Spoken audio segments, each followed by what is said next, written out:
আল্লাহ আমাকে কুকুর বানাইতো, মানুষের দুয়ারে দুয়ারে খাবারের জন্য ঘুরতে হইতো, কেউ গরম পানি মেলাইতো, কেউ আবার দেখা যায় লাঠি নিয়ে দৌড়াইতো। কিন্তু আল্লাহ আমাকে সম্মানিত করে পৃথিবীতে পাঠাইছেন, দুনিয়াতে পাঠাইছেন। আল্লাহ তাআলা দুনিয়াতে পাঠাইছেন, মানুষ হিসেবে আমাদেরকে পাঠাইছেন এবং আশরাফুল মাখলুকাত হিসেবে আমাদেরকে সৃষ্টি করছেন।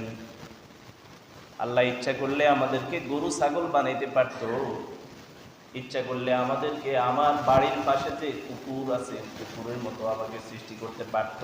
পারত কি পারত না? কষ্ট হতো?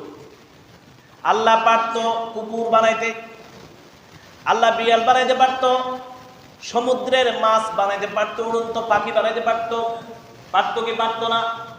কিন্তু আল্লাহ মেহেরবানি করে খুশি হয়ে অত্যন্ত আদর করে আমাকে মানুষ বানাইছেন, অত্যন্ত আদর করে মানুষ বানাইছেন। একবার কল্পনা করেন, আমাকে যদি গরু বানাইতো, আজকে আমি কথা বলতে পারতাম না, কোনো স্বাধীনতা থাকতো না, কোনো না কোনো রাখালের গোয়ালের মধ্যে আমাকে থাকতে হইতো, আবার প্রয়োজনে আমাকে জবাই করে দিত। কিন্তু আল্লাহ আমাকে আশরাফুল মাখলুকাত বানাইছেন। আমি কি করতেছি? আল্লাহ আমাকে কুকুর বানাইতো, মানুষের দুয়ারে দুয়ারে খাবারের জন্য ঘুরতে হইতো, কেউ গরম পানি মেলাইতো, কেউ আবার দেখা যায় লাঠি নিয়ে দৌড়াইতো। কিন্তু আল্লাহ আমাকে সম্মানিত করে পৃথিবীতে পাঠাইছেন।